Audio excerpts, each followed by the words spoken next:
زمانے کی قسم ہے تمام انسان بڑے شدید گھاٹے میں ہیں سوائے ان کے جو ایمان لائے اور جنہوں نے نیک عمل کیے اور جنہوں نے حق کی وصیت کی اور جنہوں نے صبر کی وصیت کی۔ اب ذرا اس جملے کو اپنے ذہن اور شعور کی سطح پر لکھ لیجئے یا لوح قلب پر کندہ کر لیجئے۔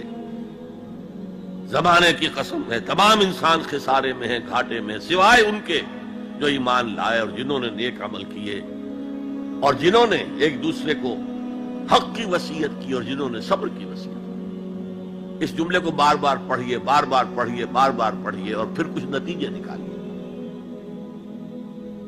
اس جملے میں کامیابی اور ناکامی کا ایک معیار ہمارے سامنے آ رہا ہے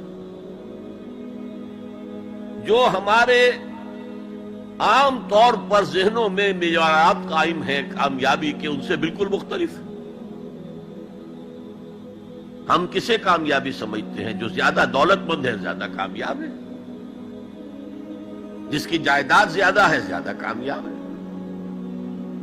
جس کی تجارت بہت پھیلی ہوئی ہے زیادہ کامیاب ہے،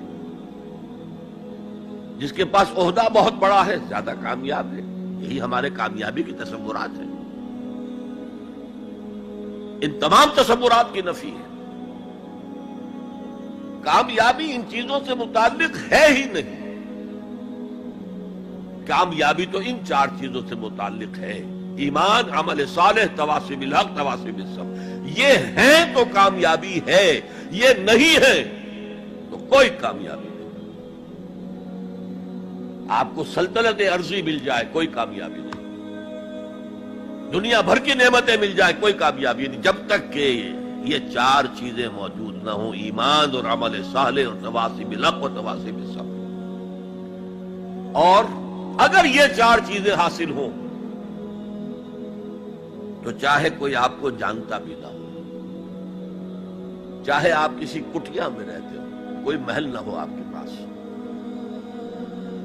چاہے آپ کو روکھی سوکھی بھی مشکل سے ملتی ہو، آپ کامیاب ہیں۔ یہ ذہن میں رکھیے، معیار جب تک ہمارا یہ نہیں بنے گا ہم اسلام کے راستے پہ چل ہی نہیں سکتے۔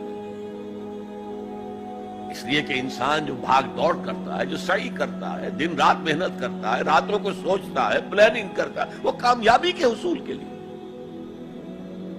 اگر کامیابی کے یہ تصورات ہیں تو انہی کے لیے بھاگ دوڑ کرے، دنیا میں گم ہو جائے گا۔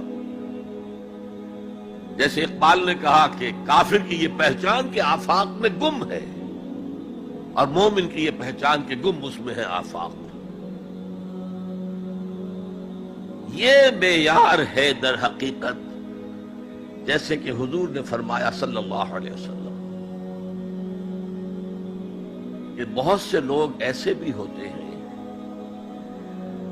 جو اگر کسی محفل میں جانا چاہیں تو بار نہ پا سکے، انہیں اجازت ہی نہ ملے۔ اگر وہ کہیں رشتہ کرنا چاہیں تو کوئی انہیں رشتہ نہ دے۔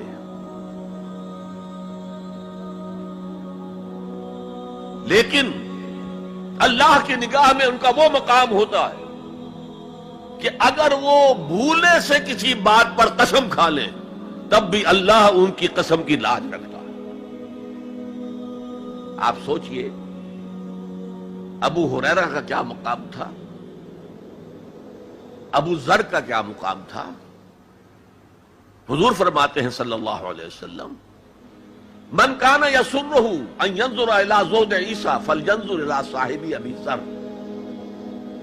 جس شخص کو اس سے خوشی حاصل ہوتی ہو کہ حضرت عیسیٰ کا زہد اپنی آنکھوں سے دیکھے تو میرے اس ساتھی، میرے اس دوست ابو ذر کو دیکھ لے۔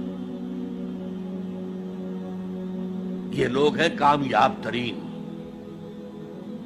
حضرت علی کی جب شادی ہو رہی تھی حضرت فاطمہ سے رضی اللہ تعالی عنہما، ان کے پاس کوئی مکان نہیں تھا۔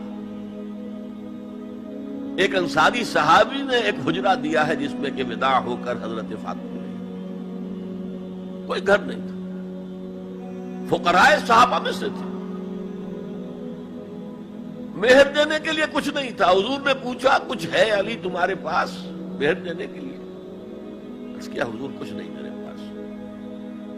فرمایا تمہارے پاس وہ زرہ ہوتی تھی ایک، عرض کیا جی زنا تو ہے، لیکن ظاہر بات ہے زنا تو ہتھیار ہے، جنگ کے لیے ہے، جہاد فی سبیل اللہ کے لیے۔ آپ نے فرمایا جاؤ اسے بیچو یا گروی رکھو، کچھ لے کر آؤ، مہر تو دینا ہے۔ کیا اس مفلسی کی وجہ سے حضرت علی ناکام انسان تھے؟ لیکن واقعہ یہ ہے کہ کامیابی کے اور ناکامی کے اس معیار پر ہمارا دل ٹھکتا ہے۔ دل ٹھک جائے تو کیا کہنے، زندگی میں انقلاب آ جائے۔